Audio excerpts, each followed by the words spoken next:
আচ্ছা, আজকে আমরা নাউন ফ্রেজটা শিখে নিই। ফ্রেজ হচ্ছে বাচ্চাদের কাছে খুব একটা কঠিন ব্যাপার। Noun phrase, adjective phrase, adverb phrase, এই তিনটি ফ্রেজই মূলত 9, 10 এবং ক্লাস 8, বিশেষ করে এই তিনটি ক্লাসের খুব ইম্পর্টেন্ট একটা জিনিস এই তিনটি ক্লাসের কাছে। তো নাউন ফ্রেজ চেনার উপায়, আমি গতদিন ক্লাসে অ্যাডভার্ব ফ্রেজ চেনার উপায় শিখিয়েছিলাম। তোমরা যারা ওই ভিডিওটা দেখোনি, ওটা দেখে এসে তোমরা এটা দেখবা। নাউন ফ্রেজ চেনার উপায়, এর প্রত্যেকটা যেগুলি তলায় দাগ দিয়ে আছে প্রত্যেকটা হচ্ছে ফ্রেজ। আর ফ্রেজ কি জিনিস আমি বলেছিলাম যে শব্দগুচ্ছ, অর্থাৎ দুই বা তার বেশি শব্দ নিয়ে ফ্রেজ তৈরি হয়। যেমন তাহলে নাউন ফ্রেজ চেনার উপায় কি, তোমাকে ভার্বকে কি দিয়ে প্রশ্ন করতে হবে। যেমন দ্য বয় লাইকস, ছেলেটি পছন্দ করে, টু প্লে ক্রিকেট, ক্রিকেট খেলা। তাহলে ছেলেটি কি পছন্দ করে, লাইকস মানে পছন্দ করা, তাহলে কি পছন্দ করে, টু প্লে ক্রিকেট। আমরা উত্তর পাচ্ছি টু প্লে ক্রিকেট, তাহলে এটা হচ্ছে নাউন ফ্রেজ। ঠিক একই রকম ভাবে the boy likes to draw picture, ছেলেটি ছবি আঁকতে পছন্দ করে, তাহলে কি পছন্দ করে, টু ড্র পিকচার। অর্থাৎ ভার্বকে কি দিয়ে প্রশ্ন করে যে উত্তরটা পাওয়া যায় সেটাই হচ্ছে নাউন ফ্রেজ।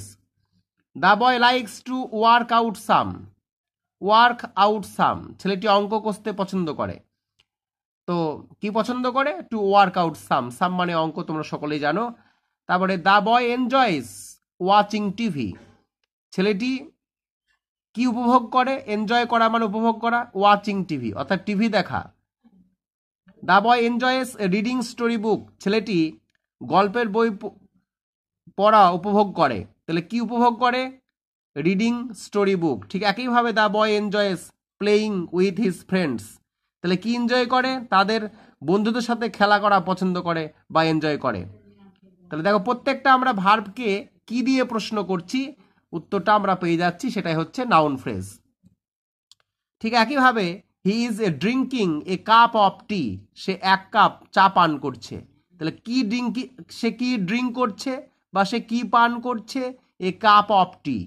ঠিক আছে, ঠিক একইভাবে he is drinking a glass of water, সে কি পান করছে, a glass of water.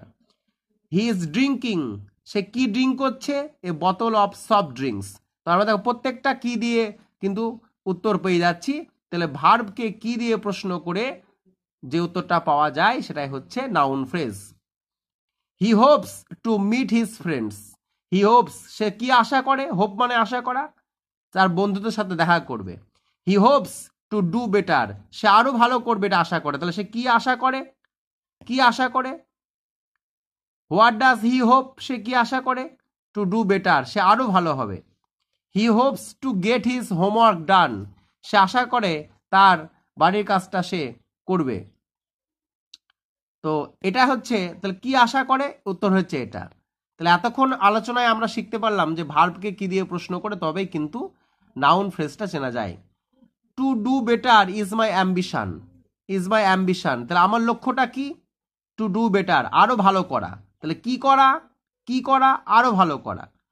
Two stand by the poor, to stand by the poor lot, অর্থাৎ গরিবের পাশে দাঁড়ানো, ইজ মাই অ্যাম্বিশন, আমার ইচ্ছা। আর্লি টু রাইজ মানে সকাল সকাল ওঠা, ইজ গুড ফর হেলথ, স্বাস্থ্যের পক্ষে ভালো। তাহলে কি স্বাস্থ্যের পক্ষে ভালো, কি হয়, বলছে early to rise is, is মানে হয়, তাহলে সকাল সকাল ওঠা স্বাস্থ্যের পক্ষে ভালো। তাহলে কি স্বাস্থ্যের পক্ষে ভালো, early to rise.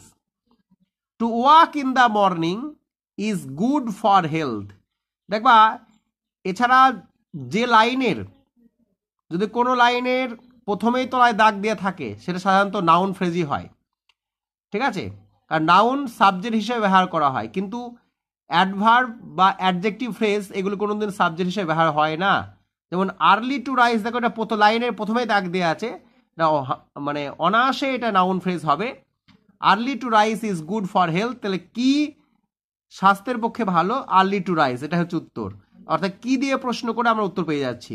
To walk in the morning মানে সকালবেলায় হাঁটা, ইজ গুড ফর হেলথ, স্বাস্থ্যের পক্ষে ভালো। To see is to believe মানে দেখে তবে বিশ্বাস করতে হয়, তাহলে কি করে বিশ্বাস করতে হয়, টু সি, টু সি, এটা হচ্ছে noun phrase. To see is to believe. এইভাবে কিন্তু আমরা নাউন ফ্রেজটা খুব সহজে শিখে গেলাম। তোমাদের যদি আমার ভিডিও ভালো লাগে তাহলে কিন্তু তোমরা অবশ্যই লাইক, শেয়ার এবং কমেন্ট করবে এবং এই উদাহরণগুলিকে ভালো করে রপ্ত করে নেবে।